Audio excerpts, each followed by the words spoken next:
Le bal des bouffeurs. Le livre a été lancé dans la matinée de ce samedi à l'Infosec de Cotonou. Au cours de ce lancement, le livre a été présenté de fond en comble, une présentation qui fait voir clairement la position de l'auteur sur plusieurs fléaux qui constituent la base même du sous-développement africain.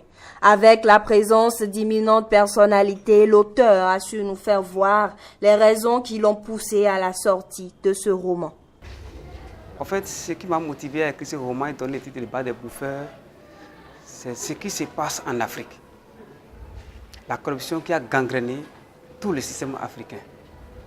Les dirigeants africains n'ont dans la tête que comment faire pour s'enrichir. Quand ils viennent au pouvoir, ce n'est pas pour résoudre les problèmes du chômage, ce n'est pas pour respecter les programmes de société. Bien vrai, ils ont un bon programme de société concocté dans les quatre coins de leur mur, qui propose à la population. La population, fière de cela, vote pour eux, accorde les suffrages. Mais quand ils viennent au pouvoir, c'est pour assouvir leurs propres besoins. Ils sont devenus les pélicans du désert. Et quand ils mangent, ils en réservent pour les enfants. Donc les dirigeants africains, on a constaté qu'ils sont devenus pires que ceux qui nous ont dirigés il y a de cela 60 ans. Vous avez des universitaires qui sont concernés par un document lancé par leurs confrères ou collègues universitaires, mais ils sont absents. Et ça ne leur dit absolument rien. Étrange pour certains, mais réjouissant pour d'autres, que des jeunes, comme Rivalol, s'engagent dans l'écriture. Et pas seulement dans l'écriture pour l'écriture, pas seulement dans la littérature pour la littérature, mais la littérature de combat. Parce qu'il s'agit ici de combat qu'il mène.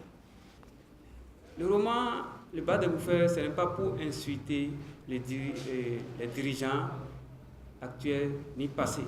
Ce n'est pas pour insulter l'opposition. Ce n'est pas pour insulter la jeunesse ni la vieillesse. Le roman appelle à la conscience citoyenne, la conscience des Africains. Puisque le pays s'appelle Ngundu, c'est un pays qui n'existe pas sur la carte africaine, mais sur la carte mondiale. Mais quand vous lisez le roman, vous allez retrouver le pays. C'est sûr. L'Afrique a des problèmes. Si nous allons encourager la corruption, si nous allons dire que la corruption, c'est déjà connu, la corruption c'est normal, la corruption c'est si, alors la génération future aura des problèmes. Le sous-développement du Bénin n'est plus une question de ressources, ont-ils précisé ce jour avant d'exhorter le peuple béninois à penser clair, à voir clair et à agir clair. Nombreux sont d'ailleurs ceux-là qui semblent être fiers du livre Le bal des bouffeurs. Vous avez le document devant vous qui imbrique deux couleurs dominantes. Vous avez le jaune et le bleu. Chacun connaît la signification de ces couleurs-là. Le jaune qui nous appelle à l'espérance, à l'espoir, qui fait le présage que demain sera bon. Le bleu qui nous révèle l'immensité de la dimension humaine, la capacité incommensurable de l'homme. Ces deux réalités combinées véhiculent le message qu'il faut retenir à partir du bouquin. C'est-à-dire qu'il faut croire en demain, que l'homme dispose, sinon l'homme noir, pour être encore plus précis, sinon l'homme africain dispose de moyens pour affronter demain, au-delà des réalités qui peuvent être décourageantes aujourd'hui, au-delà des réalités qui peuvent être choquantes aujourd'hui, au-delà des réalités qui peuvent être désespérantes aujourd'hui. Parce que justement, les réalités qu'il nous peint, ce sont des réalités qui nous font désespérer. Vous avez un foisonnement thématique, vous avez une richesse langagière, vous avez un engagement politique qui est assez important et ferme. C'est rare de le noter chez les jeunes, parce que fondamentalement, quand on parle chez nous d'engagement, on pense à la politique. Et quand on pense à la politique, on pense d'abord à l'argent. Et quand on pense à l'argent, on se demande où est-ce que ça se trouve. Et quand on commence par se demander où est-ce que ça se trouve, il n'y a plus d'engagement. Il y a juste des choix de circonstances à faire. Il y a juste des accointances à avoir. Il y a juste des postures à adopter, justement parce que l'argent nous l'impose. Ça, c'est des réalités qui la pètent. Je ne sais pas si ça va changer demain. En tout cas, c'est l'espoir d'un écrivain.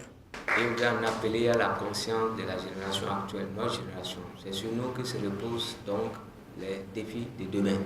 Et pour prendre en charge ces défis-là, nous avons les capacités que Dieu a déposées en chacun de nous. S'il vous plaît, on ne naît pas pauvre, on ne naît pas intelligent. On devient pauvre et on devient intelligent.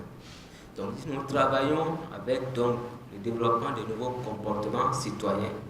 Si nous prenons à cœur donc, les situations actuelles pour savoir que c'est à nous donc, de redresser cela, il n'y a rien à faire. Au cours des 5 prochaines années, nous serons là, on va voir comment tout va changer dans le bon sens. C'est nous et nous seuls qui allons faire pour que ce pays se relève, que l'Afrique et la civilisation actuelle aillent de l'avant. Ce que j'ai appris ce matin est approche importante. Apparemment, notre auteur aimerait appuyer un Bénin moderne, un Bénin sans corruption, un Bénin dynamique, un Bénin qui est basé sur 3 dimensions, sur 3 valeurs, la rigueur, la discipline et le prendre de risques. L'émotion, si tous les jeunes Béninois pouvaient avoir quand même la détermination, pouvaient être résolus au changement, ce serait vraiment une très bonne chose. Comme l'a dit l'autre, l'homme s'est lancé dans un combat et ne compte d'ailleurs pas s'arrêter de sitôt.